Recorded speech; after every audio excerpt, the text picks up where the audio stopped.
Sepertinya timnas Indonesia akan segera mempunyai pelatih baru. Inilah dia yang lu pada tunggu-tunggu, boy. Karena pasalnya Timur Kapadze di hari Jumat yang berbahagia ini terlihat sudah berada di Indonesia dan tadi sholat Jumat di Istiqlal. Ho ho. Kalau kata orang-orang sih doi liburan doang, bos. Tapi masa dari sekian banyak negara doi liburan ke Indonesia sih? Dan dari sekian banyak masjid, kenapa harus ke masjid di Indonesia? Udah gak usah banyak drama. Apakah kita udah bisa bilang welcome Timur Kapadze? Mari kita bahas, boy.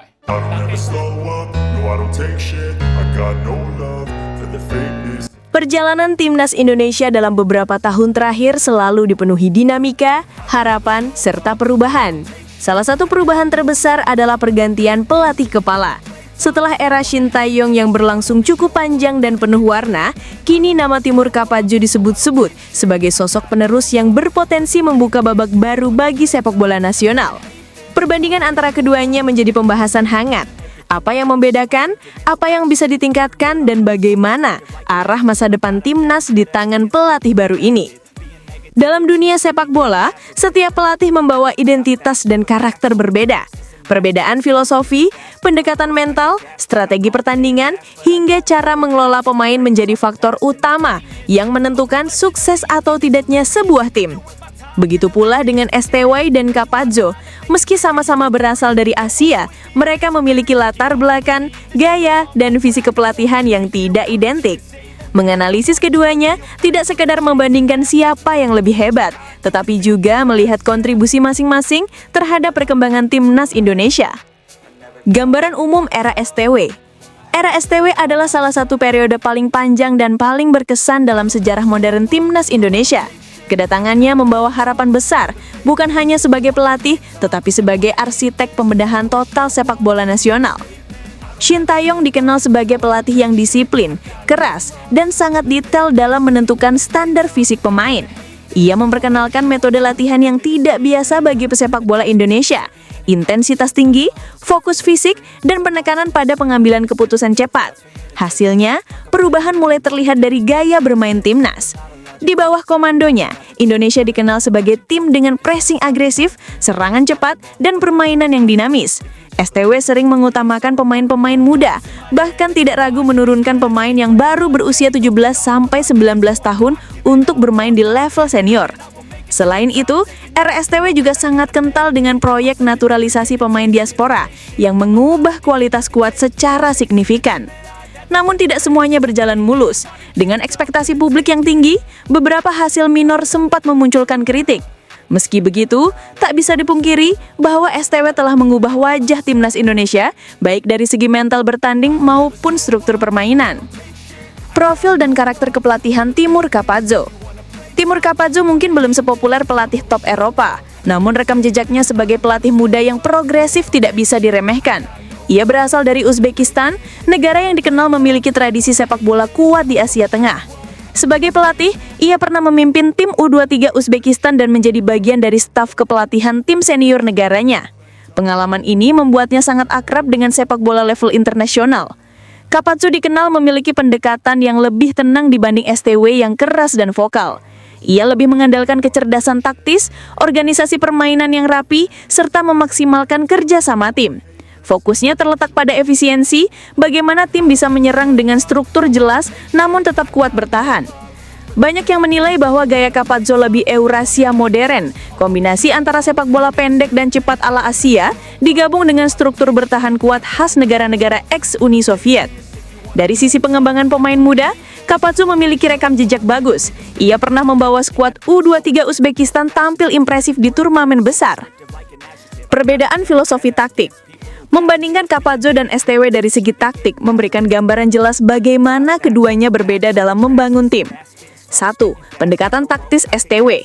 Di era STW, timnas Indonesia identik dengan pressing tinggi. Pemain diminta menekan sejak bola berada di kaki lawan, memaksa lawan melakukan kesalahan. Transisi cepat, begitu merebut bola, tim langsung melakukan serangan cepat dengan memanfaatkan kecepatan sayap. Fleksibilitas formasi, STW sering menggunakan 3-4-3, 4-3-3, hingga 5-3-2 sesuai lawan walaupun fleksibel ini kadang membuat identitas permainan berubah-ubah. fokus fisik ekstrim. Pemain harus mencapai standar fisik tertentu sebelum layak tampil. Pendekatan taktis Campazzo. Campazzo membawa nuansa berbeda. Disiplin struktur bertahan, tim tetap kompak, tidak mudah terbuka, dan menjaga jarak antar lini tetap rapat. Serangan kolektif dan efisien, tidak selalu mengandalkan kecepatan, tetapi alur yang terukur. Formasi stabil, ia cenderung memiliki satu formasi dasar yang dipertahankan, misalnya 4-2-3-1 atau 4-3-3. Permainan membangun dari belakang. Campazzo suka timnya mengalirkan bola perlahan namun terkontrol dari lini belakang. Dalam konteks Indonesia, pendekatan Campazzo berpotensi memberikan kestabilan jangka panjang setelah bertahun-tahun gaya timnas berubah mengikuti karakter lawan di era STW. Pendekatan pada pemain muda. Keduanya sama-sama percaya pada pemain muda tetapi caranya berbeda. STW terkenal berani, menurunkan pemain muda di level senior, memanggil pemain diaspora sejak usia belia, memaksa pemain muda keluar dari zona nyaman. Ia melihat potensi individu dan berani memberi kesempatan meski pemain belum matang. Timur Campazzo lebih sistematis.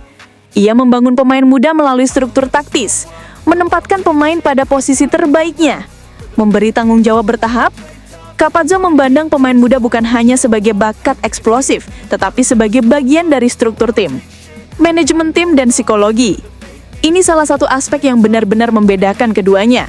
STW, karakternya keras, sering tegas bahkan emosional, menuntut pemain mencapai standar tinggi, kurang fleksibel dari sisi psikologis. Pendekatan ini berhasil membuat banyak pemain disiplin, namun beberapa merasa tekanan terlalu besar. Campazzo lebih tenang, komunikatif, fokus membangun kenyamanan pemain, menekankan kerjasama dan keharmonisan tim. Dengan kultur pemain Indonesia yang hangat dan emosional, pendekatan Campazzo bisa lebih diterima secara sosial. Gaji dan beban finansial. Salah satu perbedaan penting yang sering dibicarakan supporter adalah soal biaya. Era STW dikenal sebagai era dengan gaji pelatih tertinggi sepanjang sejarah timnas Indonesia. Itu wajar, mengingat STW pernah menukangi Korea Selatan dan memiliki CV kelas dunia. Campazzo menurut laporan memiliki gaji jauh lebih rendah. Ini bisa berdampak positif untuk aspek finansial federasi.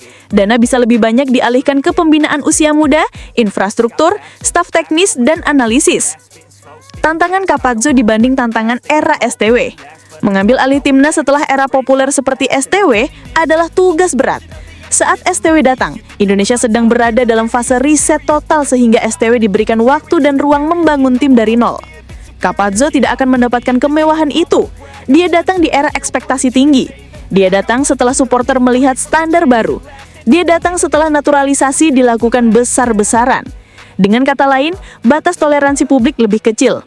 Kemenangan cepat akan membantunya, tetapi jika hasil lambat, publik akan segera membandingkan dengan STW.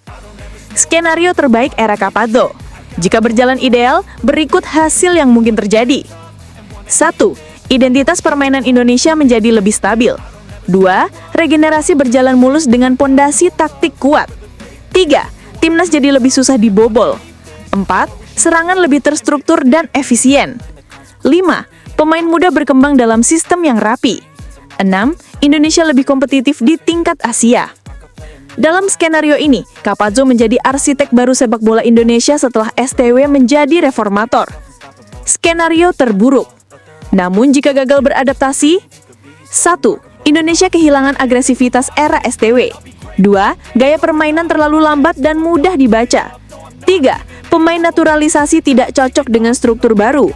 4. Publik membandingkan setiap detil dengan era STW. 5. Campazzo kehilangan dukungan seiring hasil buruk. 6. Identitas timnas kembali kabur.